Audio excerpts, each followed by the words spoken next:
Yeremia 43. Yeremia dipaksa mengungsi ke Mesir.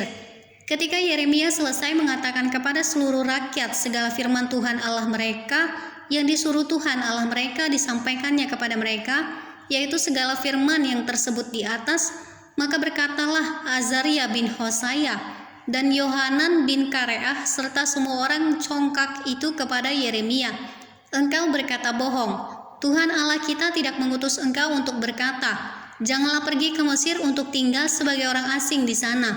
Tetapi Baruk bin Neria menghasut engkau terhadap kami dengan maksud untuk menyerahkan kami ke dalam tangan orang-orang Kasdim, supaya mereka membunuh kami dan mengangkut kami ke dalam pembuangan ke Babel."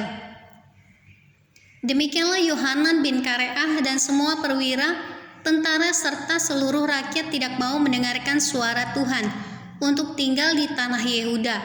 Lalu Yohanan bin Kareah dan semua perwira tentara itu mengumpulkan seluruh sisa Yehuda, yakni semua orang yang telah kembali dari antara segala bangsa kemana mereka telah berserak-serak untuk menetap di tanah Yehuda, laki-laki, perempuan, anak-anak, putri-putri raja, dan setiap orang yang telah dibiarkan Nebuzaradan, kepala pasukan pengawal, pada Gedalia bin Ahikam bin Safan, juga Nabi Yeremia dan Baruk bin Neria.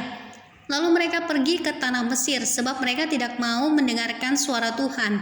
Maka sampailah mereka di Tahpanhes. Yeremia bernubuat bahwa Mesir akan ditaklukkan oleh Nebukadnezar. Kemudian datanglah firman Tuhan kepada Yeremia di Tahpanhes. Bunyinya, "Ambillah di tanganmu batu-batu besar dan sembunyikanlah itu di tanah liat dekat pintu masuk istana Firaun di Tahpanhes, di hadapan mata orang-orang Yehuda itu. Lalu katakanlah kepada mereka, beginilah firman Tuhan semesta alam Allah Israel.